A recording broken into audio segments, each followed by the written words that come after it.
Sick. He's from Jammu. Mostly practices teleophthalmology in the hilly areas. He has a vast experience on teleophthalmology. And I would ask him to share some of these experiences with us. So good morning, I am Dr. Abhishek from Jammu. So today I'll be talking on artificial intelligence in age-related macular degeneration.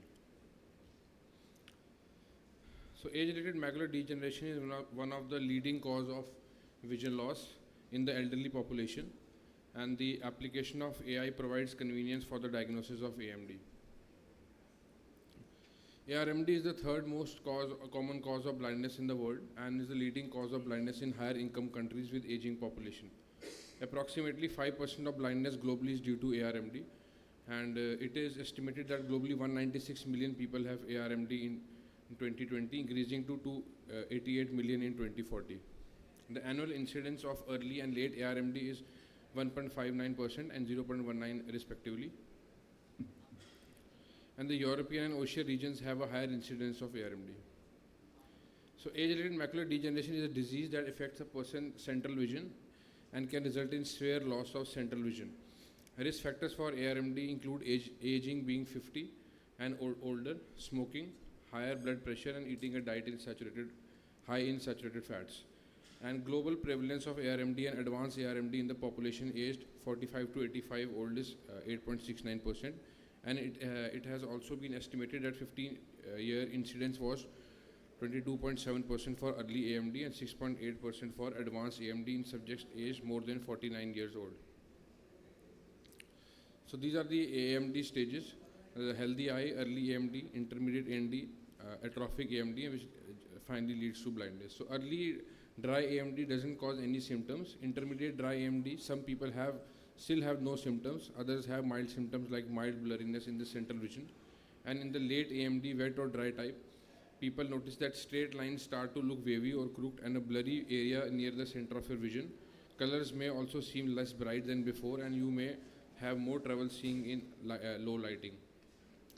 So how does AI work in ARMD? AI systems are autonomous and they can deliver clinical and diagnostic information on their own without the need for expert interpretation. They are developed by training a deep convolutional neural network, a type of AI on large data sets comprising thousands of patients with known outcomes. The network extracts features from these patients' retinal images, features such as size and type of drusen and pigment abnormalities. Imaging data are then combined with other patient data such as age, smoking status, genetic profile, and eye disease outcomes. With enough data, the network begins to detect patterns that can aid screening and prediction.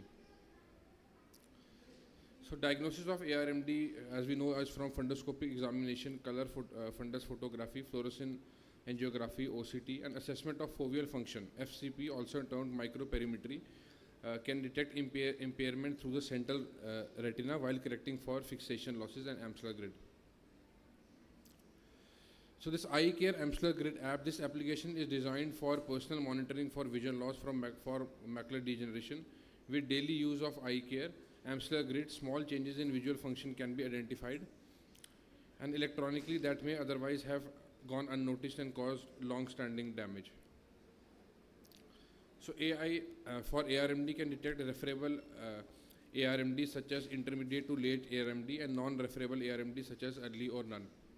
AI detects and classifies different stages of ARMD. AI algorithms have been applied to both fundus photographs, FFA, and OCT to detect age-related macular degeneration. Using retinal OCT images, AI systems can be trained to perform segmentation, classification, and prediction. Volumetric analysis of intraretinal fluid and drusen may also have been evaluated using deep learning methods. In segmentation, many AI systems were shown to display accuracy in segmenting different retinal layers on OCT, and this is important to quantify intraretinal fluid, subretinal fluid, and pigment epithelial detachment. So finally, treatment modalities: dietary supplements for high-risk dry or unilateral wet age-related macular degeneration, intravitreal antivascular endothelial growth factor drug or laser treatments for wet AMD, sportive measures.